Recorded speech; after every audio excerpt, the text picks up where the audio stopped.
আজকে করলে মেলা ইস্যু বুঝেছেন। এটা এটা নিয়ে ধরি, ওই যে কুদ্দুস বয়াতি আছে না, ওরা একটা চমৎকার গান আছে কলে, কোনটা ছেড়ে কোনটারে ধরি, শুনিছেন? শোনেন নাই? আরে এডিটর সাহেব এনে শুনে দেন না, এরপরে তো বাম্বু চলবে বরাবর, এনা সবাই এনার্জি নিয়ে নিক, তাই না? শোনেন। কোনটা ছেড়ে কোনটা ধরি, 10টা মেয়ের সাথে প্রেম করি, এইটাও ভালো এইটাও ভালো এইটাও ভালো এইটাও ভালো, কারে তুই কারে ওহন দিয়া করি, কোনটা ছেড়ে কোনটা ধরি। গানটা ক্যাঙ্কা ভালো না? এনার্জি আসিছে না? হ্যাঁ, কুদ্দুস বয়াতি কলে আমার খুব প্রিয় শিল্পী, বুঝছাও। এবার আসেন প্রথম ইস্যু। আমি গতকাল কইছিলাম না যে আগাম নির্বাচনের ইন্ডিয়ার ইস্যু, বিনা সিকরি কি বলেছিল? দেখান তো এডিটর সাহেব, আবার দেখান। The political parties of Bangladesh are saying this to Mohammed Yunus. Elections first. The reforms are to be done only by an elected government. This is business. ঠিক তার পরদিন বলল ভারতীয় সেনাপ্রধান যে 5 তারিখ নাকি সারাক্ষণ সে ওয়াকার সাহেবের টাচে ছিল। হ্যাঁ, ওর মুখেই শোনেন, নিজের মুখেই শুনেন, এই যে এডিটর সাহেব শুনে দেন। I'm in touch with the chief of Bangladesh during the time of when this changeover took place. I was in constant touch with him, and even thereafter, in November 24, we had a video conference also. As far as the military cooperation is concerned, is again going up in the same way. Our officers have moved there for the NDC also. When we talk about the relationship we should talk about when there is an elected government. So as of now, the relationship is with the military is well and perfect. তাইলে ওয়াকার সাহেবের মধ্যস্থতায় যা যা হয়েছে পাওয়ার ট্রান্সফারের, তা Indian সেনাবাহিনীর সাথে আলাপ করে হয়েছে, ঠিক কিনা? এবার বুঝেছেন তো বিপ্লব কখন কেমনে কোনটি গেছে? আমি কই নাই আগে কইছিলাম, কই নাই আগে ক্যান্টনমেন্টে যায়েন না কইছিলাম না? কইছিলাম। এখন বুঝেছেন তো যে মাখা ভাত খাইছেন আর জনগণরে খাওয়াইছেন, তা মাইকা দিছিল ইন্ডিয়া। আর কি কইছে? নির্বাচিত সরকার আসলে সম্পর্ক স্বাভাবিক হবে। আবার শুনেন। When we talk about the relationship we should talk about when there is an elected government.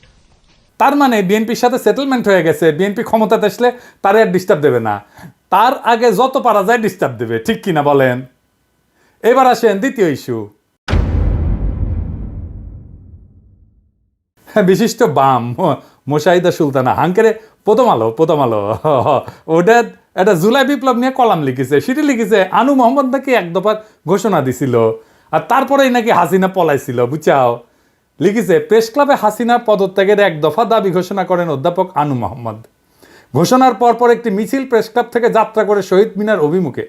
বিগত দিনগুলোর কারফিউর থমথমে পরিবেশকে পেছনে ফেলে এই মিছিলে অংশ নেয় দলমত, শ্রেণী, পেশা, বয়স নির্বিশেষে সব ধরনের মানুষ। হাসিনার পদত্যাগের দাবিতে ঐক্যমত এবং জনসমর্থন সেদিনই দৃশ্যমান হয় জনসমক্ষে।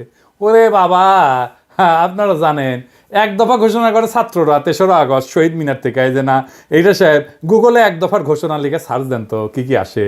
দেখেছেন আনু মোহাম্মদের নাম আছে। দ্রোহযাত্রার প্রধান দাবি কি ছিল? দ্রোহযাত্রা দিয়ে একটা সার্চ দেন না এডিটর সাহেব, 24 ঘন্টার মধ্যে সবার মুক্তি। দেখেছেন?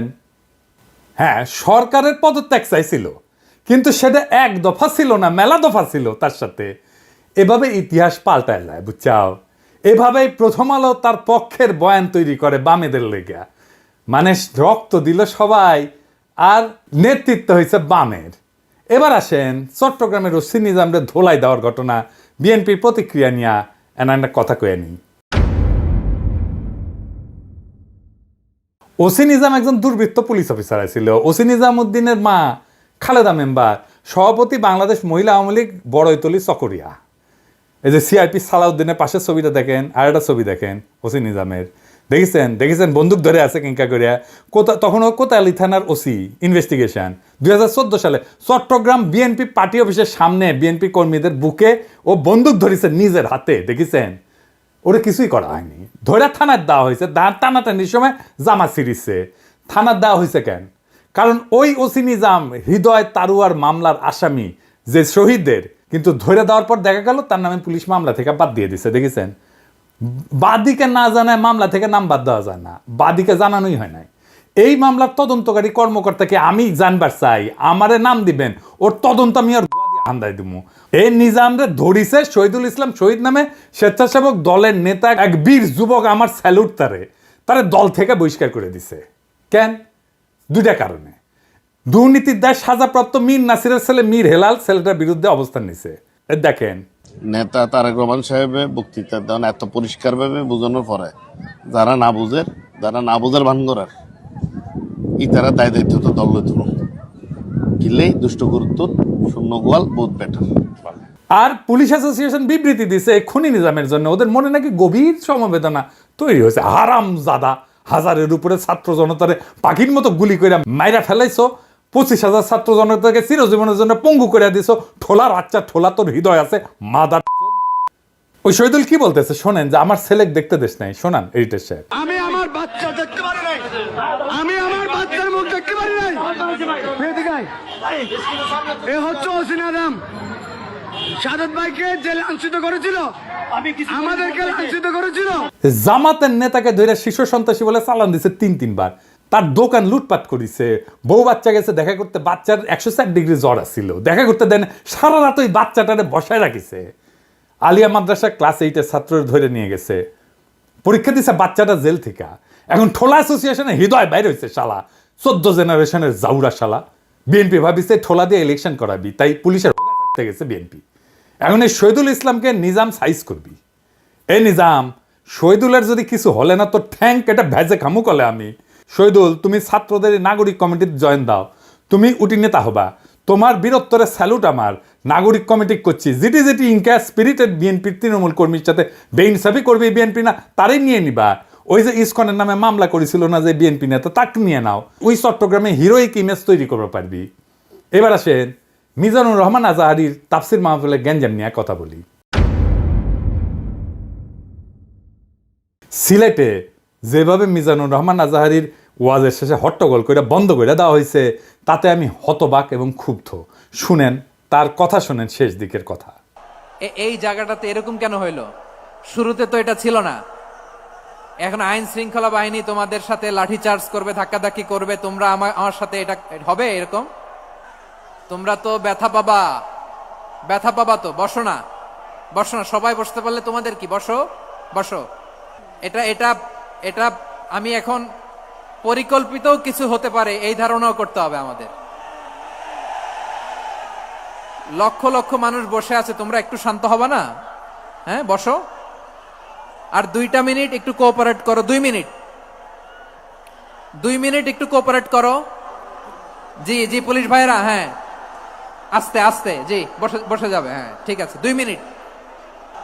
এই বিভাগে আমার আর আসা হবে না, আমি একবারই তো আসলাম।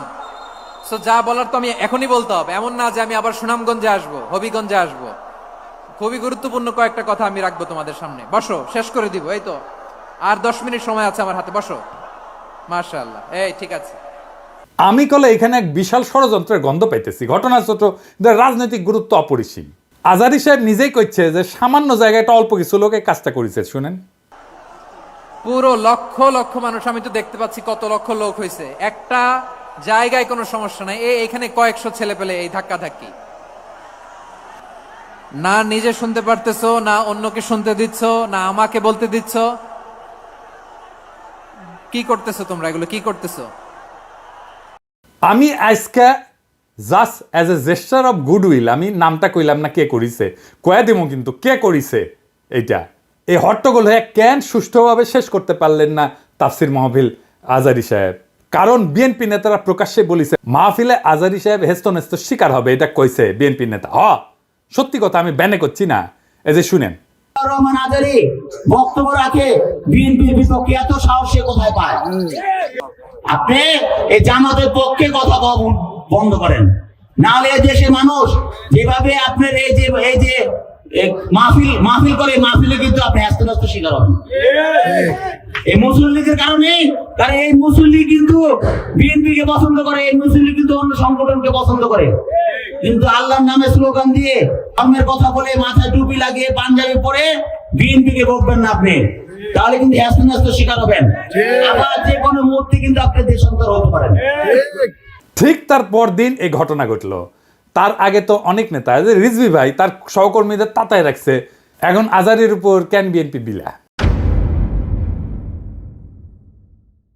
দুইটা কারণে। এক, বিএনপির তো জমায়েত করতে টাকা খরচা হয়, এমন কোনো বক্তা নাই যার বক্তৃতা শোনার জন্য লাখে লাখে মানুষ যাবে। খালেদা জিয়া বা তারেক রহমান আসলে যাইতে পারে, কিন্তু দেশে আছে এমন কোন নেতার বক্তব্য শুনতে এখন আর যাবে না লাখে লাখে লোক। আর আজহারীর বক্তব্য শোনার জন্য স্মরণকালের সর্ববৃহৎ সভা হচ্ছে, যেটি যাচ্ছে সেটি হচ্ছে। এটা গা টাটাইতেছে বিএনপির। জনসমাগম মানে ক্ষমতা, বুঝছাও? আমাদের ভিডিওর ভিউ গেলে ক্ষমতা, আমাদের পোস্টের লাইক শেয়ার ক্ষমতা, এই ক্ষমতাকে বিএনপি চ্যালেঞ্জ মনে করিচ্ছে। আর 2 নাম্বার, ইন্ডিয়ার ডরায় জনপ্রিয় ইসলামী বক্তারে, এই জন্যই তারা চড়াও হয়েছিল মৌলানা দেলাওয়ার হোসেন সাইদের উপরে। আজহারী সাহেব ইভেন বিগার থ্রেট তাদের জন্য, বড় ভয়, কারণ সংঘবদ্ধ মুসলমানে তাদের ভয়।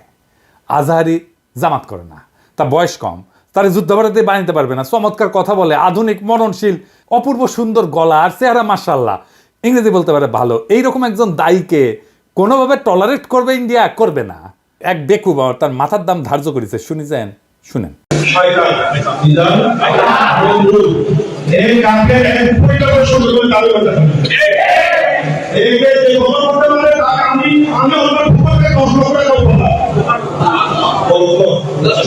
দেখেছেন তার জানের উপরে উঠে গেছে। পুলিশকে করছে ওই হারামজাদার এখনই ধরে প্যাকেট করেন, ওই যে কইছে 10 লাখ টাকা দিবে ও প্যাকেট করেন। বিএনপি নেতারাও খুব অপমানজনক ভাবে কথা কইছে যে আজহারী হুজুরের পিছে লাগিছে। দেখেন দুদু ভাই কয় আজার নাকি মাজার কি যেন আছে, দেখেন শুনেন। ওই যে কে যেন আজহার নাকি মাজার একজন আছে। দুদু ভাই, আপনারা যে বিএনপির দুদু বলে এটা জানেন? হ্যাঁ, দুদু দুদু, বুকের দুদু, বুকের দুদু নাম বিকৃত করেন কে? বেদবি কুটি থেকে শিখেছেন। আপনার কর্মী আপনার কথা না শুনে আজহারী হুজুরের কথা শুনবি? এটা জানেন না তো? কর্মীর সাথে তো যোগাযোগ নাই, জিজ্ঞেস করে দেখেন। আজহারী হুজুরের নাম শুনলে কয়বার সালাম দেয় শুনেন, আর আপনার পিছে যে কি কয় শুনেন। নিজেরা বেশি হারকুলিস ভাবেন না, বুঝছেন? উঠলে দিন বাগে খেয়েছে। আওয়ামী লীগ আমলে ওয়াজে এসে আওয়ামী লীগ নেতারা চড়াও হইতো না, দেখেছেন না? চড়াও হইতো না। এখন বিএনপি নেতারা চড়াও হচ্ছে। এই যে দেখেন, এটা আমার শহরে বগুড়ায় মৌলানা বজরুল রশিদ মিয়া, আমি কলে খুব পছন্দ করি, খুব চমৎকার একজন আলেম, কলে খুব সুন্দর ওয়াজ করেন। ওনার উপরে চড়াও হয়েছে, মিজাজ খারাপ হয়ে গেছে দেখে। আর চড়াও হয়েছে কে? আওয়ামী লীগের পান্ডা মোহনের ভাই বিএনপির নেতা বাদশাহ। 2 ভাই 2 দল করে, এক ভাই আওয়ামী লীগ, এক ভাই বিএনপি। ওর ভাই বগুড়া শহরের কোনো জমি বাকি রাখে না, এই যে মোহন দখল করেছে। 2 ভাই দল করে সিস্টেম কইরা এখন আরেক ভাই রাজত্ব চালাইতেছে বগুড়ায়। রাগা 5 তলার দুর্বৃত্ত ফ্যামিলি। শোনেন কি করিছে। কিসের ভাষা ভাই? আমরা আমার দেশে থাকি না। আমরা দেশে থাকি না। হ্যাঁ, ঠিক আছে। আপনি বলেন কেন যে আল্লাহু আকবার একবারই ছাড় দেয় না? আমাদের প্রত্যেকটা এই প্রোগ্রামে দেখো না, না এই জায়গাতে আমি কি বুঝতে পারছি তাকে শোনেন। না এখানে যে কোরআন শরীফ তেলাওয়াত হলো, একবারই দিছে আল্লাহু আকবার, হাম্মাম করতে আর দেয়নি, এটা ঠিক না। তার মানে দিছে তো? না তার মানে দেয়নি, দিছে তো। একবার দেখ 10 বার দেখ দিছে। আপনারা কোন আওয়ামী লীগের মধ্যে দিছে? আপনি তো বললেন একবারই দিছে আর দেয়নি, এটা তো ঠিক না। আমি একটু আমার প্রধান বক্তার সাথে দ্বিধার করেছিলাম যে উনি বলতে চেয়েছিলেন যে একবারই হাম্মাম সাহেব বলছেন, এটা তারপর কি বলছেন আমি আসলে এই করি, যখন বলছে একবার বলেছেন আমি সেটাকে দ্বিধার করেছি। আমরা ইসলাম কারো ব্যক্তিগত সম্পত্তি নয়, ইসলাম সকল মুসলমানের সম্পদ। কেউ যদি মনে করে এটা আমার ইসলাম আমার একাধিক আর করো না, এটা তো সঠিক না।